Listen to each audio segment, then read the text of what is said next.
Your decision to recognise Palestine with the UK and Canada has made headlines here in the US today. Do you concede there's a chance it makes no difference to achieving peace or even backfires? For example, Israel could annex the West Bank or take some sort of action. No, I don't. This is a positive move forward, and what it indicates is a signal that the world is getting together and saying enough is enough. We need to end the cycle of violence. It won't just be the three countries that have recognised today in unison. It will be other countries as well tomorrow afternoon. Is there a next step if it doesn't work? Is there something else you've discussed with the other world leaders? Well, there's a lot of discussion about what a peace plan looks like.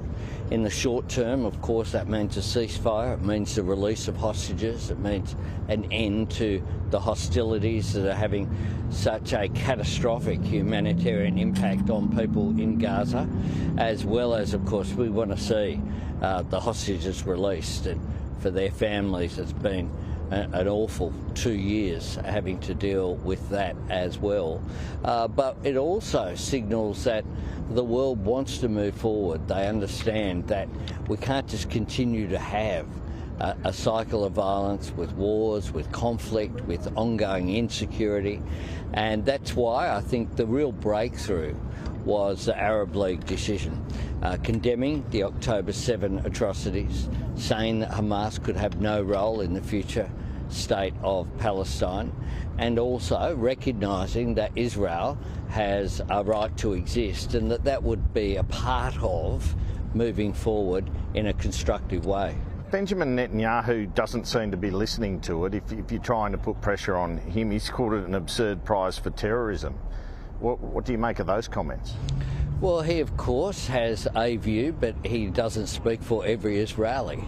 And we know that Israel is a democratic country, and that around Israel there have been so many who have demonstrated in the tens and indeed hundreds of thousands of people who want an end to the conflict. And what needs to happen, of course, is there needs to be some surety for security of Israel going forward. But there also needs to be the recognition that the Palestinians have legitimate aspirations for their own homeland. So just as the Jewish people have a homeland in Israel, the Palestinian people have a right to aspire and indeed to realise a homeland for them. We've had this threat in terms of a letter from congressmen saying you and other countries that do this may face punitive measures because of the recognition. Surely this means tariffs. Are you concerned about that? No, look, Australia will always act in our own interests and in what we see as our role in the world in accordance with our values. And I think Australians back home want to see the killing stop, whether it be Israelis or Palestinians. They don't want conflict brought to Australia, and they want Australia to play a positive and constructive role. We played a role in the creation of the State of Israel.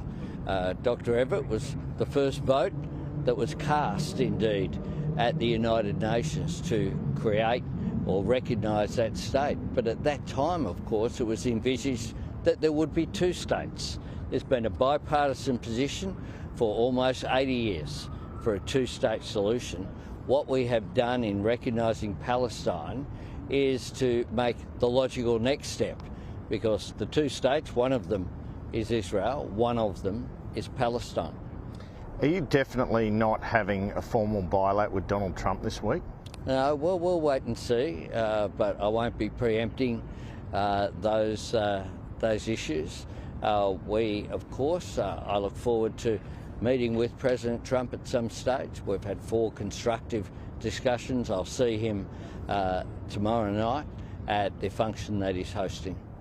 You're meeting the Turkish leader Erdogan, trying to convince him to pull out of the process for holding the COP. Would we be offering Turkey any sort of financial incentive, do you think, to pull out?